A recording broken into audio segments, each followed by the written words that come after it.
Olá, meus amigos, tudo bem? Já estamos de volta com o Ponto a Ponto, o assunto de interesse da sociedade.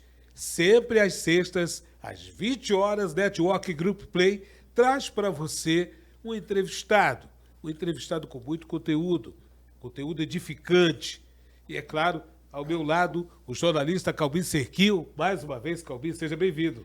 Obrigado, muito obrigado, Jackson, e principalmente hoje, que é um assunto, como você disse, muito edificante e principalmente tem que ser didático para nós chegarmos até a população. Exatamente. Nós vamos falar de reforma tributária, mas vamos tentar o possível para simplificar números, percentuais, taxas, artigos, mas para isso nós trouxemos alguém muito experiente, ex-secretário de Fazenda do Estado e que tem uma experiência nesse assunto admirável. Um dos poucos que conhece muito bem o estado do Amazonas, polo industrial de Manaus e a política também que envolve tudo isso. A nova reforma tributária, os impactos econômicos e também no seu dia a dia. Acredite, tudo isso está relacionado. Estamos falando do doutor Afonso Lobo. Doutor é por minha parte também, não é não. pela reverência que eu tenho, né, desse grande profissional que muito nos representou, teve sua contribuição no estado do Amazonas, na área econômica, na tributação, na Cefaz. Seja bem-vindo ao Ponto a Ponto. Eu agradeço a oportunidade, Jackson, Calbi. Para mim é um prazer e uma honra participar do seu programa. Muito bem. Vamos falar de reforma tributária. Quando se fala em números, pouca gente tem entendimento logo de imediato.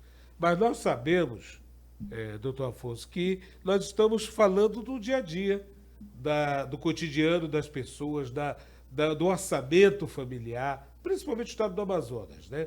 Nós temos o polo industrial de Manaus, que tem um grande percentual de empregabilidade.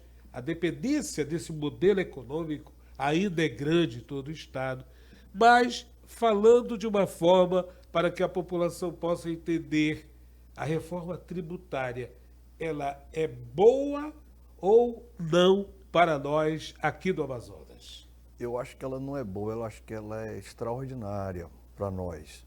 Havia uma grande preocupação da classe política, do empresariado, com relação ao que poderia sair dessa reforma. Porque, querendo ou não, havia uma resistência das nossas lideranças com relação à reforma tributária. Porque a gente tem um sistema que, bem ou mal, ele está funcionando e está consolidado. E aí você vai partir para uma situação nova, isso pode trazer, digamos assim, uma certa insegurança, né? Então, existia um ex-superintendente da Zona Franca, das antigas, o doutor Igrejas Lopes, Sim. que ele dizia o seguinte, que o arcabouço jurídico da Zona Franca é parecido com aquelas pirâmides de lata que tinha em supermercado antigamente, né? Hoje já não se coloca mais aquelas latas de refrigerante, né? O cara dizia assim, eu vou tirar uma latinha daqui de baixo que não vai acontecer nada, aquilo podia desabar. Então, o nosso arcabouço jurídico da Zona Franca, ele está ali todo bem equilibrado. Você vai refazer isso, será que a gente vai conseguir a mesma estrutura que nós temos hoje, ou parecida? Era um desafio muito grande. Então, a partir daí, a bancada federal convidou alguns técnicos para apoiar a bancada, dentre eles Tomás Nogueira, o doutor Farid, que é assessor do Farid Mendonça, que é assessor do senador Omar, Marcelo, que foi ex-superintendente por um curto período na SUFRAMA, e a mim. E nós, então, formamos um grupo, né? Até Tomás, de forma brincalhona, ele criou um grupo que ele chamou de Gangue dos Quatro. Era um grupo que a gente se comunicava ali para fazer as nossas reflexões, né? E a gente trabalhou muito fortemente. Porque é o seguinte, nós tínhamos todas as condições de produzir um bom trabalho pela liderança que o senador Eduardo Braga tem e pela liderança que o senador Omar tem. O senador Omar, ele lidera 15 senadores, ele é o líder do PSD. O senador Eduardo Braga lidera 12. Então não é pouco essa representatividade. Ou seja, 2 caboclos aqui do Amazonas que são líderes nacionais das suas respectivas bancadas.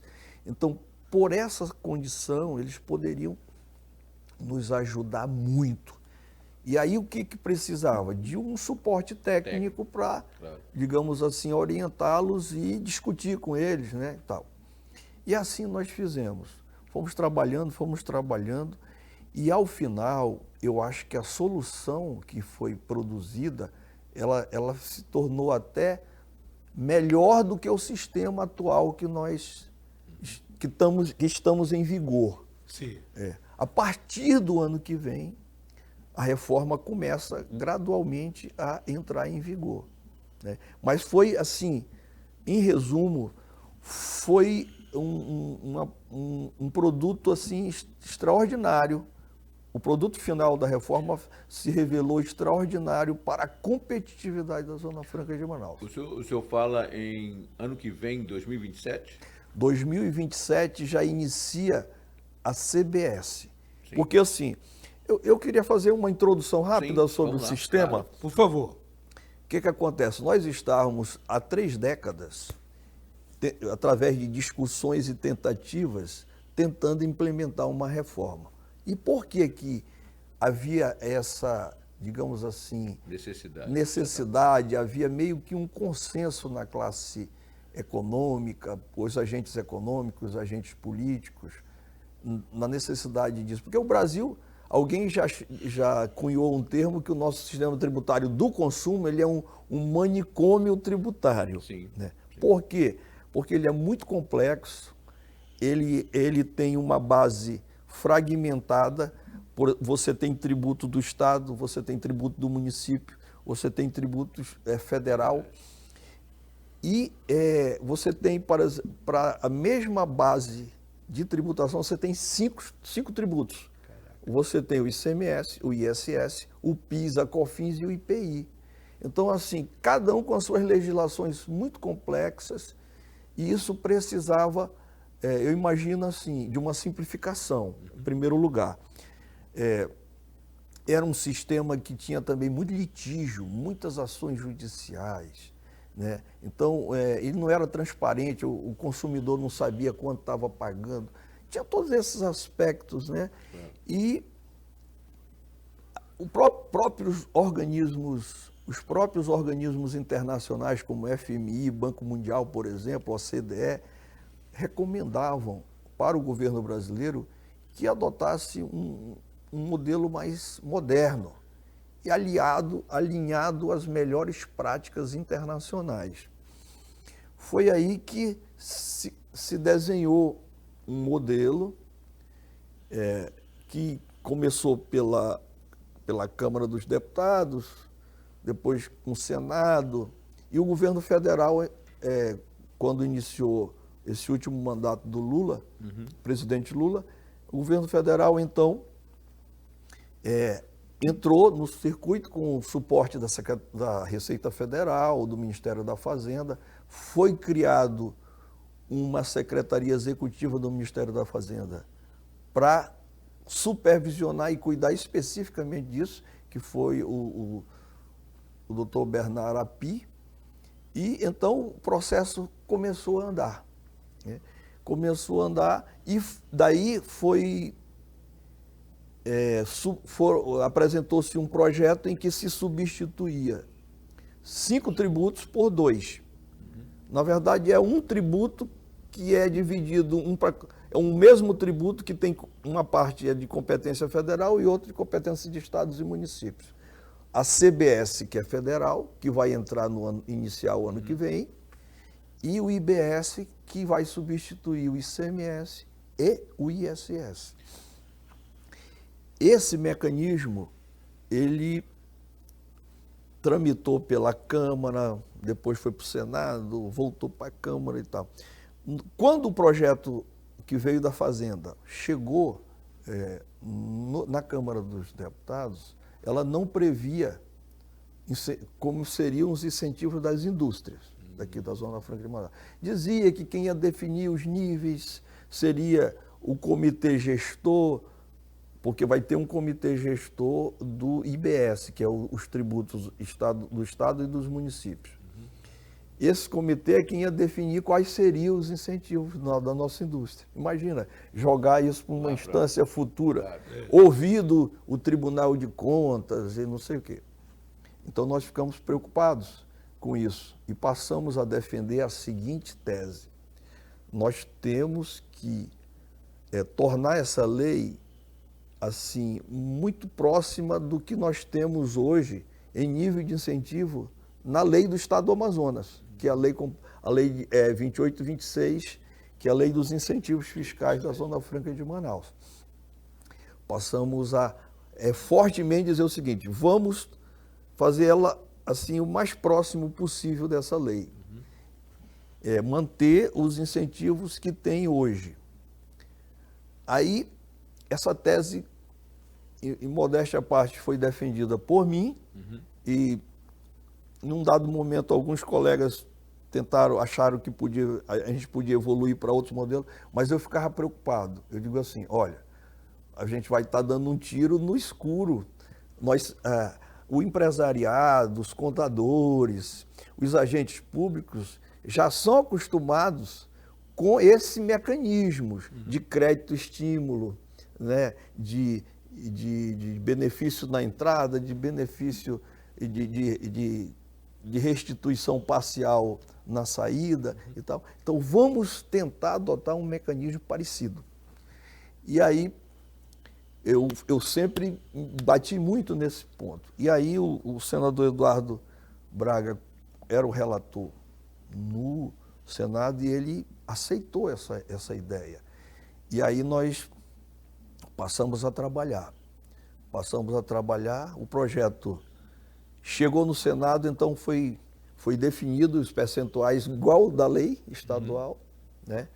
Depois foi definido, por exemplo, houve alguns ganhos para o comércio e depois, quando voltou para a Câmara, a gente conseguiu o apoio do Ministério da Fazenda para que fosse mantido o que foi aprovado no Senado. E então foi consolidada a situação, né, com apoio do governo federal, apoio do Senado, e o assunto então ficou maravilhoso. Legal. Eu vejo que há uma vontade política em concretizar essa reforma. Vejo também, doutor Afonso, que o governo federal teve participação significativa nisso, além das lideranças dos dois senadores que o senhor citou, líderes de bancadas. Sim. Tudo isso culminou para que se chegasse até agora a realidade dessa reforma. Inclusive, eu participei de uma reunião no Ministério da Fazenda com o ministro Haddad, juntamente com a bancada federal, senador Omar, senador Eduardo, onde o ministro da Fazenda explicou o seguinte: olha, eu tenho uma diretriz do presidente Lula para não mexer nenhum milímetro na competitividade da Zona Franca de Manaus. Ele até concorda que não tenha ganhos, mas que não pode ter perda alguma. Ela tem que ser neutra para a Zona Franca de Manaus. E o presidente pediu para eu pessoalmente conduzir esse processo. Então, assim, a gente sentiu assim, uma certa segurança, porque havia uma diretriz do presidente. E aí a bancada de apoio do governo também se sentiu confortável de apoiar as decisões. Agora, fundamental foi o relatório do senador Eduardo Braga, porque foi ele que refinou aquele projeto que chegou meio cru, que foi aprovado na Câmara, que não foi ideal para a gente, mas no Senado todas as melhorias foram, digamos assim, implementadas. Foi aprovado por maioria absoluta lá no Senado e depois, quando voltou para a Câmara, o governo federal pediu para os deputados federais, A bancada, né? a bancada federal, entendi. consolidar o que tinha sido aprovado no Senado. Que bom. Agora, doutor Afonso, quando a gente conversa com as pessoas, alguns empresários principalmente, perguntando sobre a questão da reforma tributária, eles sempre destacam a questão da segurança jurídica. Isso foi... Esse foi um dos pontos que talvez tem mais esse saliento hoje nessas discussões.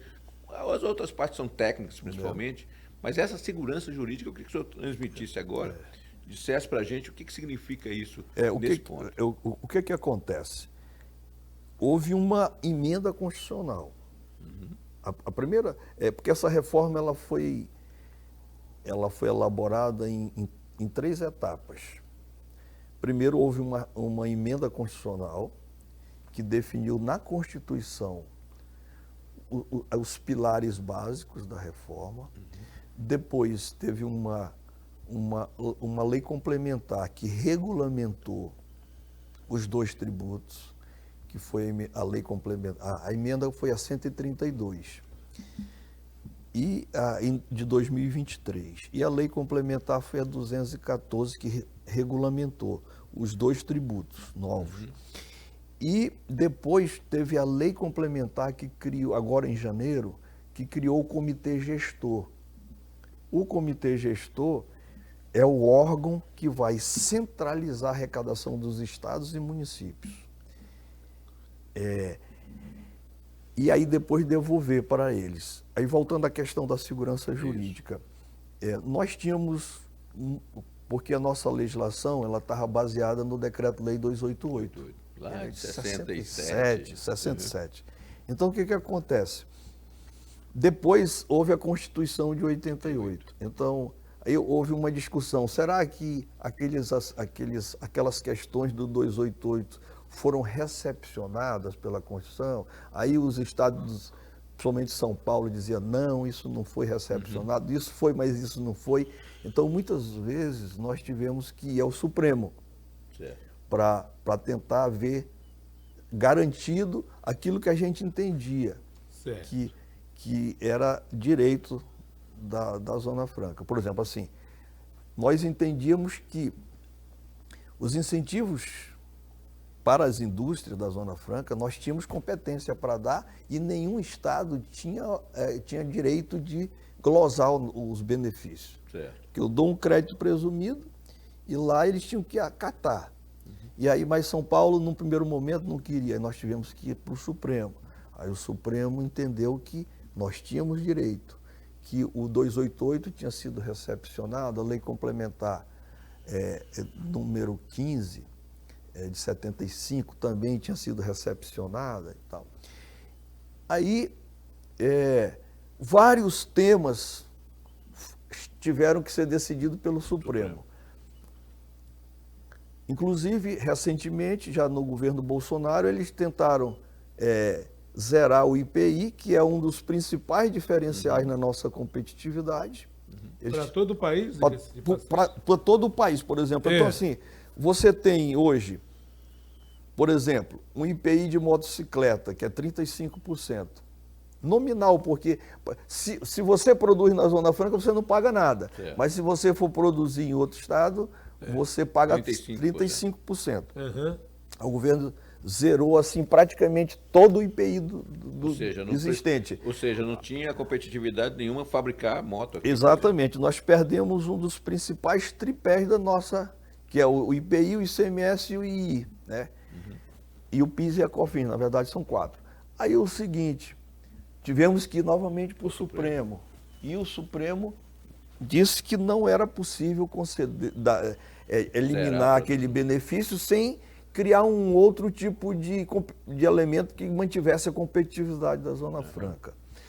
Então, assim, com a reforma, foi possível pegar todas essas decisões, esses julgados que ao longo dos anos foram sendo proferidos em favor da Zona Franca e consolidou-se na emenda constitucional. Ou seja, O assunto agora é constitucional. Constitucional não há discussão mais sobre. Então, isso deu segurança jurídica para o modelo. Agora não há necessidade de ir ao Supremo. Está tudo muito bem claro. Está tudo bem claro. Isso é importante colocar, porque, olha, o senhor há de convir que a oposição, por exemplo, o senhor falou que foi para a Câmara, depois foi para o Senado, ela diria que o governo federal estava, né, tratando de uma concentração em si da arrecadação, eliminando os estados, no caso do ICMS, por exemplo. Isso, na visão econômica que o senhor tem, é algo que não tem impacto nenhum ou tem? Na verdade, não há uma concentração, porque o PIS e a COFINS foram substituídos pelo CBS, que é uma contribuição que uniu os dois tributos. Certo. E eliminou muitas distorções que havia antes. E é federal essa arrecadação? Essa arrecadação continua federal. Era e vai continuar. Certo. O ICMS e o ISS, assim, o IPI também entrou. O ISS e o ICMS, eles foram substituídos pelo IBS, que é o Imposto sobre Bens e Serviços. Esse tributo, ele continua sendo de competência do que eles chamam dos entes subnacionais, que é estados e municípios, Sim. mas a arrecadação agora, ela vai primeiro para um comitê gestor e ele que repassa. Por quê? Porque no primeiro momento há a necessidade de você assegurar que ninguém vai perder. Por exemplo, no novo sistema, no início, todo mundo vai receber praticamente o que recebia antes, em termos de arrecadação. Ao longo do tempo, porque é bom que se diga que a reforma ela mudou. A arrecadação ela vai ser do estado onde o produto é consumido e não mais onde ele é produzido. Antes, funcionava assim. 2/3 da arrecadação era para o estado onde se produzia e 1/3 para o estado de consumo. Aí agora não, vai ser 100%. Mas só que ele não será imediato. Haverá uma transição ao longo de 50 anos para que não haja impacto para os estados que são produtores como nós. Zona Franca, nós, estado do Amazonas, 98% do que nós industrializamos no polo industrial são remetidos para outros estados, Sim. para consumo em outros estados. Ou seja, nós só ficamos com 2%. Do que nós produzimos, só 2% é consumido internamente. Então, era uma temeridade se você não criasse o sistema do comitê gestor. Então, ele vai, num primeiro momento, 90% da arrecadação vai ficar conforme você arrecadava. Então, 90% do que tu arrecadava vai ser mantido contigo. E 10% apenas é que vai ser princípio do destino puro. A partir daí, 1,45 cada ano vai ser diminuído, que dá mais ou menos 2,2%. Vai caindo ao longo ano a ano até em 2077, onde ele passa a ser princípio do destino puro. Entendi. Agora, doutor Afonso, essa...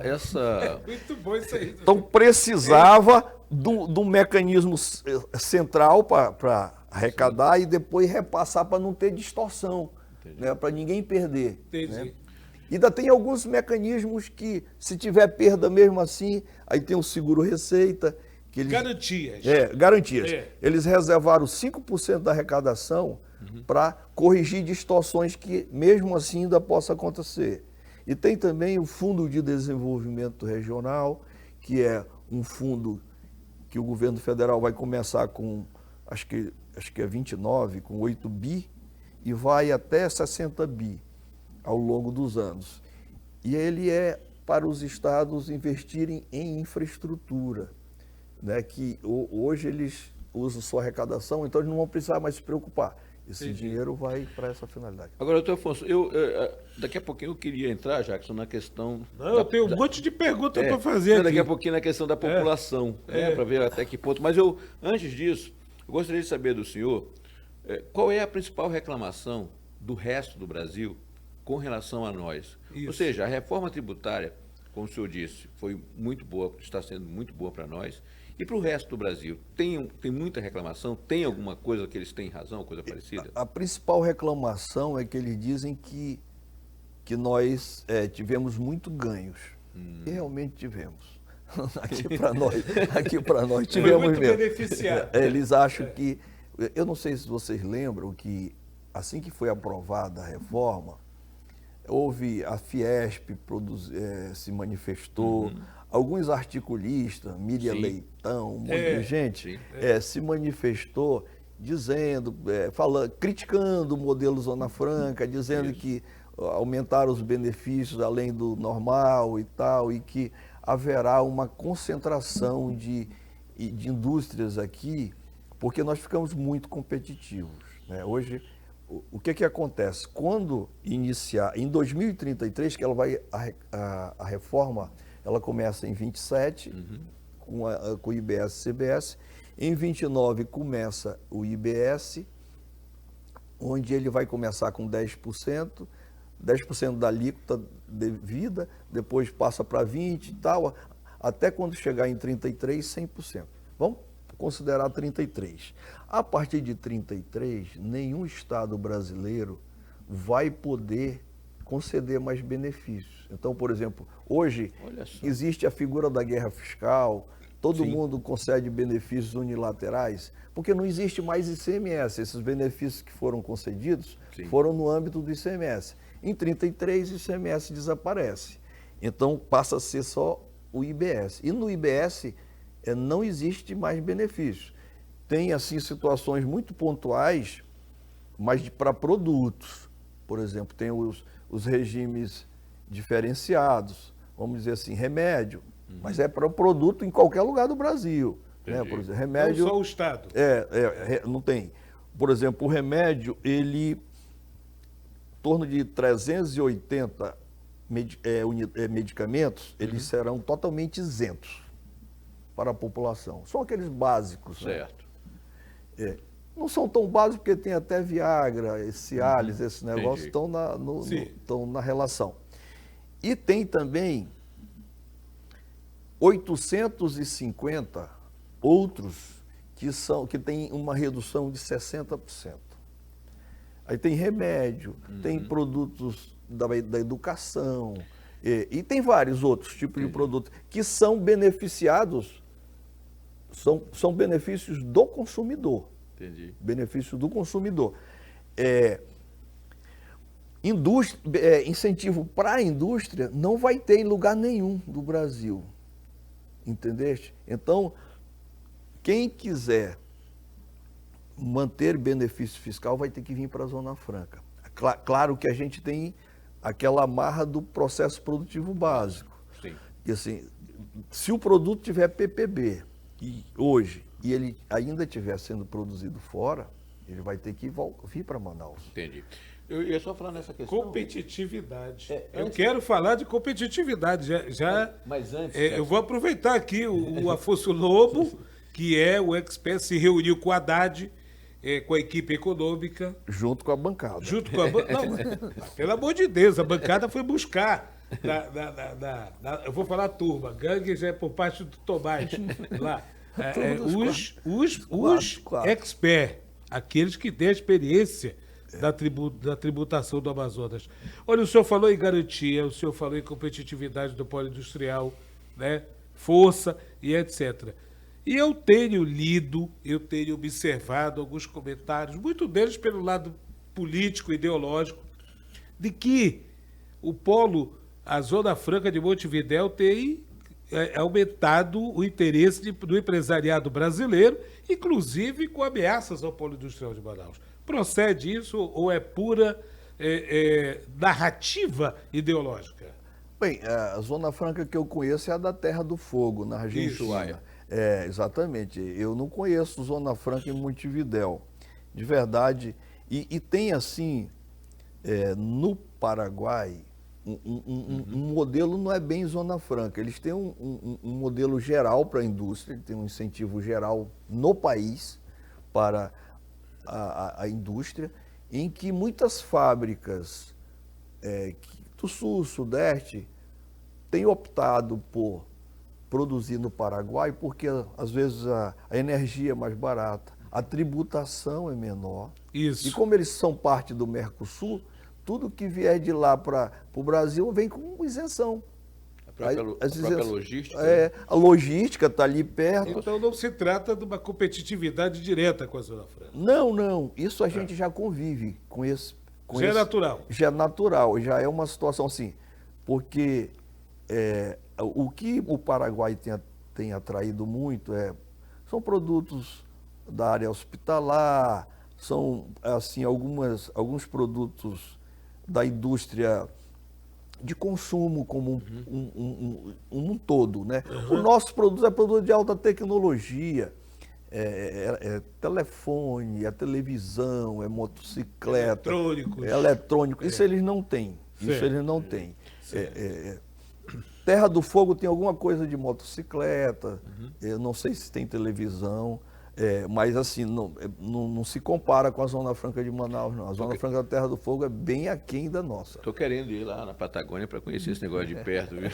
Vai de moto. Eu acho que seria muito justo que a Jovem Pan patrocinasse essa viagem para você. Vamos encaminhar a diretoria. Agora, essa demanda. Isso. Doutor Afonso, o senhor falou aí na questão dos remédios, né? E eu queria pegar esse gancho. Isso. Para exatamente falar um pouquinho dos benefícios diretos para a população. O senhor falou aí na redução de preço de remédio, nessa questão toda. Tem a reforma tributária que tanto se discutiu, tanto se fala e tudo mais, aí a pessoa fica perguntando, poxa, mas e eu? Em que as indústrias estão com a garantia jurídica, com a segurança jurídica, tudo mais, e eu, como é que eu me encaixo nessa questão da reforma tributária? O que o senhor poderia dizer para essas pessoas agora? Eu acho assim que muitos produtos eles são desonerados, estão desonerados. Eu posso assim, para não vou olhar aqui rapidamente aqui para não me perder, para não falar bobagem. Certo. Eu vou dizer quais são os produtos que tem o que eles chamam de regime diferenciado. Entendi. Olha, que são completamente desonerados. Dispositivos médicos. 33 dispositivos médicos são desonerados completamente. Dispositivo de acessibilidade, 7 tipos, 0 de tributação. Medicamentos, 383 medicamentos são completamente desonerados. Uma boa lista, hein? É uma lista enorme. Composições anterais e parenterais, também completamente desoneradas. Produtos assim para alimentação, né, que a pessoa não pode comer, tem que tomar pela veia e tal. Isso. Ou então por sonda, né? Você tem produtos dos cuidados básicos à saúde menstrual. Isso aí também é completamente desonerado. Porque sempre houve essa discussão se tinha que dar esse benefício ou não para a saúde menstrual, e isso está assegurado. Que bom. Serviço prestado por instituições científicas e tecnológicas e de inovação, sem fins lucrativos, também completamente desonerado. Automóveis adquiridos por pessoa com deficiência, completamente desonerados. Sim. Aí tem também o transporte coletivo, ele é completamente desonerado de tributação, do consumo, né? Tanto do IBS como da CBS. E também tem uns que têm redução de 60%. Serviço de educação, tem também alguns serviços de saúde, 27 serviços. Dispositivos médicos tem 92, dispositivos de acessibilidade 26, 850 medicamentos, né? Também tem produtos de cuidados, produtos de higiene e limpeza, majoritariamente aqueles que são consumidos por família de baixa renda. Mas tem um outro aspecto importante, que é uma novidade na tributação brasileira, que é o famoso cashback. O que é isso? É uma devolução para as famílias de baixa renda do imposto que elas suportaram no produto. Então, por exemplo, você vai pagar normalmente o imposto, só que a grande parte do imposto que você pagou, se você estiver no CAD único, Sim. você tem que dar o seu CPF na hora que for comprar, no supermercado, na drogaria e tal. E aí o governo federal cruza o teu CPF da Receita Federal com a base do CAD único, vê que você Tá numa faixa. naquela faixa direitinho, aí vem direto para a conta do CAD único, que é a mesma que a pessoa recebe os benefícios federais. E eu acho que isso aí foi uma coisa bacana. Só para você ter uma ideia. O gás de cozinha vai ser 100% desonerado. Exatamente. A energia, aí tem da CBS, do IBS tem, acho que é 20% só. Aí você tem energia elétrica também, você tem água, esgoto, você tem outros produtos assim da alimentação. Então, isso é muito bacana. Vai continuar também o benefício da cesta básica. Isso que eu ia perguntar, a questão da cesta básica. Continua, ou seja, você tem a cesta básica de alimentos. Sim. Ela vai ser completamente desonerada, tá? E ainda por cima, os que pagam imposto, as famílias vão receber Esse cashback. esse cashback. Eu acho que isso, assim, é uma coisa que não tinha e que a população vai conseguir se beneficiar nessa nova realidade. Doutor Afonso, levar essa informação para a população, coisa que nós já estamos, a Jovem Pan já está fazendo nesse momento, Exatamente. é um grande desafio, né? Principalmente dadas as dimensões que nós temos no nosso estado. Chegar à população isso, que seria muito importante, que é muito importante, é um grande desafio também dos técnicos, da bancada, da comunidade, dos dirigentes do estado, principalmente. Eu acho que isso é um trabalho mais de comunicação social, de verdade. Certo, eu acho que certo. O Estado, ele faz tanto nas suas diversas instâncias, municípios, estados e governo federal, eles têm as suas comunicações sociais através da imprensa e tal. Eu acho que quando foi iniciar a implantação do modelo, que é no ano que vem, eu acho que esse assunto devia ser melhor explorado nas redes, em todas as mídias, para que a população tomasse conhecimento, até para se preocupar em se habilitar, quem não tem direito, se colocar. Até cobrar, de certa forma, a efetivação da reforma, né? Cobrar, digamos, a operacionalidade, porque está tudo na lei. Tá? Então, é um direito. Assim, porque, assim, salvo engano, quem vai receber são as pessoas que têm são aquelas famílias que têm renda per capita de até meio salário mínimo. Digamos assim, você tem 4 pessoas numa casa e você ganha 2 salários mínimos, a renda é de 2 salários mínimos, então a renda per capita é meio salário mínimo por pessoa. Então aí tem direito, né? Isso está na regra lá do CAD único. Então, essas pessoas vão poder receber esse benefício de volta. Olha, doutor Afonso, isso é importante a gente colocar aqui, porque quando se fala em reforma tributária, grande parte da população pensa que é só na questão do polo industrial de Manaus. Mas observa aí, remédios, o reflexo que tem dos benefícios. Produtos de educação. Produtos de educação, cesta básica principalmente. Cashback. Cashback, quer dizer... transporte coletivo. Olha aí, né? Os programas que são apresentados pelo governo, todos eles estão aí embasados nessa reforma. Sim. Né? O Vale Gás agora que foi lançado, que são 183 mil famílias aqui. E esses aí é o seguinte, além de não pagar, eles ainda vão receber o gás, porque assim, nós estamos falando do imposto. Sim. Do imposto que incide sobre o produto. Sim. Essas famílias mais carentes, elas vão conseguir receber o próprio gás, né, diretamente. Então, são duas coisas diferentes. É você poder ter direito a comprar o gás sem pagar, pegar o gás sem pagar, e o governo federal vai se compensar com as empresas, né? Sim. E o outro é quem for pagar ainda, quem for pagar ainda vai ter direito a receber o imposto de volta. Agora, doutor Afonso, uma pergunta para o senhor que está nesse meio tributário já há algum período. 30 anos se demorou para se chegar a essa reforma? Qual o principal motivo disso, dessa demora? Era a insegurança que havia, principalmente por parte dos estados.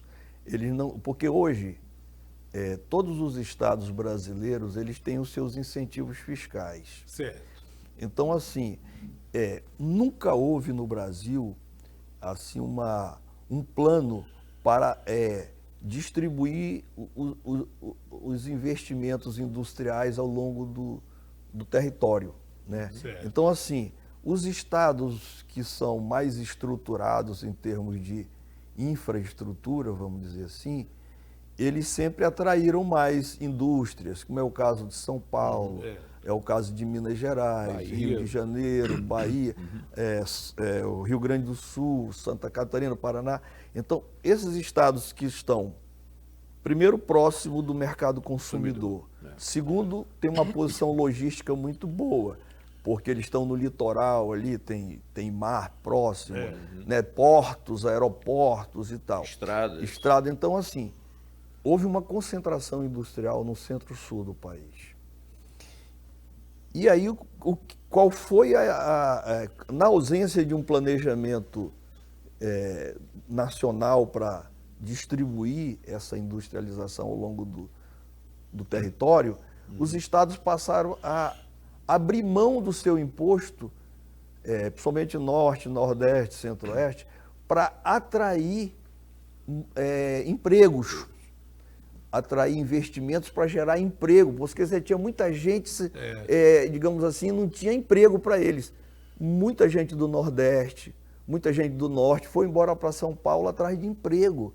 Então, assim, o que os estados, meio que, num apelo, numa situação meio que desesperadora, eles passaram a renunciar à sua arrecadação para atrair empregos. Foi uma iniciativa que não tinha base legal, porque ninguém podia dar benefício do ICMS unilateralmente, tinha que ser no âmbito do CONFAS, dentro da estrutura vigente à época, mas mesmo assim, como era um negócio que era justo, na minha visão, o pessoal atropelou. E a situação acabou que ela foi consolidada. A guerra fiscal ela foi convalidada através de uma lei complementar, acho que foi em 2013. Houve uma lei. A guerra fiscal chegou a ser consolidada? Ela foi reconhecida e travada ali. Tá. Entendeste? A partir de agora, ninguém então, mais... houve uma lei, aliás, minto, a lei complementar 116 de 2017. Ela disse, olha, os benefícios que foram concedidos foram convalidados. Ok. Então, está seguro. Agora, a partir de agora, não pode mais ser dados novos benefícios. Entendi. E aí, com isso, você criou uma segurança, ou melhor, uma condição para que os estados pudessem, digamos assim, negociar a reforma. De que maneira que eles fizeram? O governo federal passou a oferecer um fundo de desenvolvimento regional, onde eles passam a receber dinheiro para investimento em infraestrutura, vai ter a questão do princípio do destino, a arrecadação é do estado onde é consumido e não mais onde é produzido. Então, com isso, houve uma certa facilidade para a operacionalização. Doutor Afonso, há pouco tempo foi cogitada a criação de um parque fabril com algum incentivo, não uma Zona Franca, mas com algum incentivo, ali perto de Brasília, entre Brasília e Goiânia. Não sei se o senhor teve esse conhecimento. Eu ouvi falar. Né? Isso não prosperou por conta justamente dessa questão da reforma que foi consolidada? Hoje, existe legislações que proíbem criação de novas zonas francas, de novas áreas de livre comércio. Certo. O que tinha foi consolidado. Foi consolidado e congelado. Uhum. Hoje, pela Constituição, salvo engano, não se pode mais criar nem zona franca, nem áreas de livre comércio. Então, Muito assim, iniciativas desse tipo toda hora surgem. mas não prospera porque existe uma norma maior. É irregular. É irregular. Entendi. Olha, nós estamos caminhando já lá para as conclusões. Essa reforma tributária, essa garantia toda, nos protege daqueles ataques que a gente sempre vê. Aí corre. Olha, o ministro da Economia de plantão baixou uma portaria para reduzir o polo de concentrados de refrigerantes, como a gente viu há algum tempo atrás. O senhor acompanhou, eu tentei até lhe entrevistar, procuramos, o senhor estava em viagem a São Paulo, se não me falha a memória. E nos garante nos livrarmos desses ataques, por exemplo, é ano de eleições, o governo pode mudar, por exemplo, o próximo presidente pode ter uma outra visão. Existe essa possibilidade, na sua opinião? Existe um princípio em tributação que quando você concede benefício por prazo certo, sob condição, você não pode mexer. E foi com base até nisso que, na época, o ministro Alexandre de Moraes mandou o governo do presidente Bolsonaro voltar atrás com aquela isenção daqueles decretos, porque ele mexia na competitividade da Zona Franca de Manaus, que era uma empresa, aliás, que é um modelo de desenvolvimento econômico que tem os seus incentivos garantidos até 2073.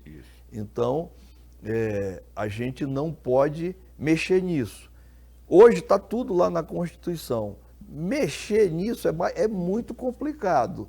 Eu considero assim, não é impossível, né? Pois é. Não é impossível, mas que está bem difícil da forma como foi estruturado o novo modelo dentro da reforma tributária. Foi bem amarrado. Está bem amarrado. Como diria o nosso caboclo do interior, deram o nó e esconderam a ponta.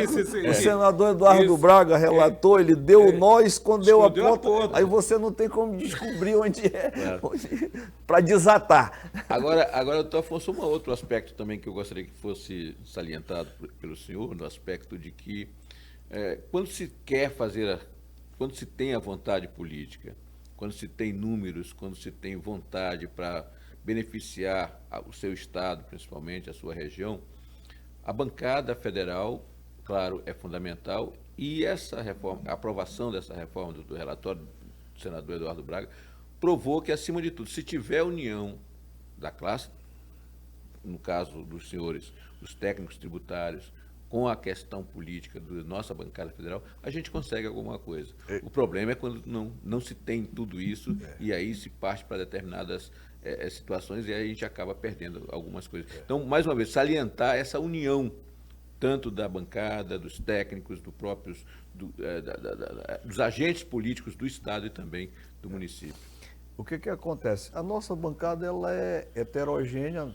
Naturalmente, tem o pessoal que apoia uma determinada linha, o pessoal da oposição, claro, o governo federal, o pessoal da base aliada, mas quando o assunto é Amazonas, normalmente há uma unidade em torno dos nossos interesses. Sim. Muito obrigado. Então, assim, eu acompanhei assim muito de perto esse processo e notei claramente que tanto o pessoal da oposição como o pessoal da situação se uniu em torno desse propósito. O senador Omar é o líder da bancada federal. Sim.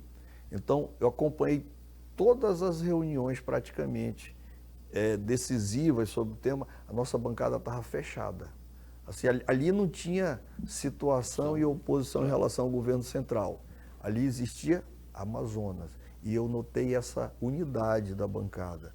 Então, assim, você pode divergir sobre um tema ou outro nacional. Campo ideológico e tal. Mas quando o assunto era Amazonas, Zona Franca, houve assim uma unidade muito grande. Eu acho que isso foi fundamental na minha visão. Ainda bem, né? Seria suicídio político quem fosse contra. O senhor concorda? O suicídio... Ei, peraí, vamos lá, né? Vamos combinar aqui que não deve e não pode. Mas olha, nós estamos conversando aqui com o doutor Afonso Lobo, ex-secretário de Fazenda. Ele faz consultoria ainda. Não. Doutor, faz mais consultoria. Tu estás agora mesmo já... Não, na verdade, eu sou sócio de uma empresa Sim. que nós constituímos desde 2003. Uma empresa pequena, e ao longo do tempo ela hoje é uma empresa média, uma distribuidora de produtos de higiene pessoal. Internacional já. Não. Receba, que eu estou profetizando aqui. Eu recebo. Isso. Então é uma empresa pequena, mas assim, quando eu me aposentei, eu passei a me dedicar mais para ela, porque eu era só sócio cotista. Hoje eu meio que participo, ainda a gestão continua sob a égide do meu sócio, Sim. mas eu ajudo de forma muito mais efetiva. Antes não, eu só trocava ideia aqui e acolá. Agora não. Estou com a mão na massa. Entendi. Então, assim, eu não tenho essa atividade de consultoria. Não. É assim, eu dou quando uma consultoria para o meu estado. Entendi. Né? Entendi. Para a bancada. Até uma forma de retribuir. O senhor foi secretário dos mais atuantes aqui do estado. Na verdade, tem duas coisas que eu sou muito grato. Sim. A minha educação, toda ela foi em escola pública. Do ensino fundamental à universidade, foi toda ela em escola ou municipal, estadual e federal. A UFAM, por exemplo, que eu estudei. Então, nunca paguei nenhum centavo. Então, eu acho que eu tenho uma obrigação de retribuir aquilo que a sociedade me proporcionou. Que legal. Esse é um ponto. Que legal. Outro ponto, assim, minha carreira profissional ela foi toda no serviço público. Quando eu vim do interior de Humaitá, Isso. eu estudei numa escola agrícola que tinha ali a Escola Agrotécnica Federal de Manaus, Isso. regime de internato. Depois, quando eu entrei na universidade, eu fui morar na Casa do Estudante ali na Barroso. Então, assim, eu tive todo esse suporte público, né? Olha que bacana. Aí, a partir daí, quando eu estava na universidade, eu passei a prestar concursos públicos. E, graças a Deus, obtive sucesso em vários. E trabalhei na Receita Federal, trabalhei na Prefeitura de Manaus como auditor fiscal, fui auditor do Estado e cheguei a ser aprovado também de auditor da Receita. Só que eu não assumi porque eu estava feliz no Estado. Sim. E fiz carreira no Estado. Então, assim, tudo que eu tenho, eu devo ao poder público. Então, eu toda vez que sou chamado assim, para dar um suporte, ou para a bancada, ou para alguém que precise, que é coisa do interesse estadual, coletivo, tu estás lá? Eu estou lá. Eu estou lá porque é uma maneira de eu retribuir aquilo. E nós agradecemos como comunicadores que toda vez que nós lhe convidamos, o senhor vem. Então, pronto, está aberto aí. Compartilhar. Quem quiser procurar com elas, pronto, já estamos fazendo. Se for uma questão de interesse do Estado. Mas o teu sócio tem muita sorte de te ter lá, que não tem problema tributário nenhum lá na empresa.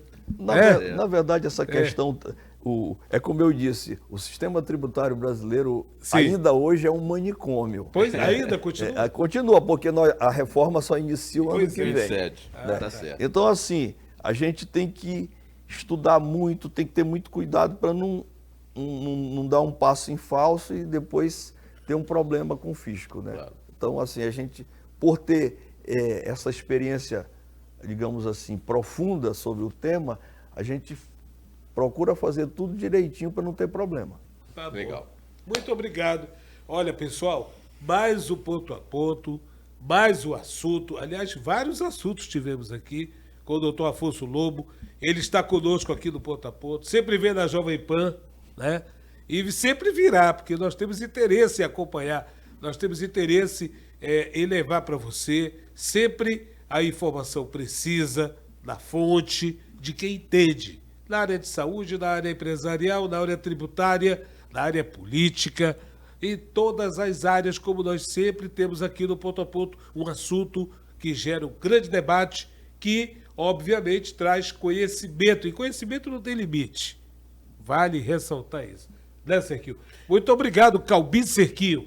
Vamos lá, Obrigado a você, Jackson, e mais uma vez é um tema e principalmente um assunto, como você disse, é muito relevante para a nossa população. Então, por isso, me sinto mais uma vez também agradecido por estar aqui entrevistando o Dr. Afonso Lobo. Doutor Afonso, muito obrigado e suas considerações. Eu quero agradecer a oportunidade e dizer que eu estarei sempre à disposição, não só do programa, mas também da rádio. Se houver uma necessidade que Legal. eu possa contribuir, estarei à disposição, meus amigos. Muito bem. Olha, apenas para revelar aqui, o doutor Afonso não só tem a sua trajetória na escola pública, nesses concursos, mas também é um atleta, centroavante a posição? Aí eu já vou é falar centroavante, aí, rapaz, não? não vai dar tempo já. Não, não vai dar tempo. controvérsia. A controvérsia. A controvérsia. Não, mas tudo tem o seu tempo, né? A controvérsia, centroavante. rapaz. Doutor Afonso, mais uma vez, muito obrigado. Tá? Muito obrigado.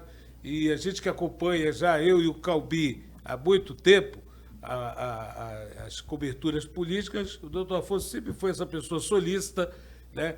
Sempre como secretário com pontuações precisas aqui para o jornalismo. Obrigado mais uma vez, Calbi, obrigado a você pela sua audiência e sua companhia. A gente retorna na próxima sexta-feira, do Ponto a Ponto, 20 horas, Network Group Play. Até a próxima.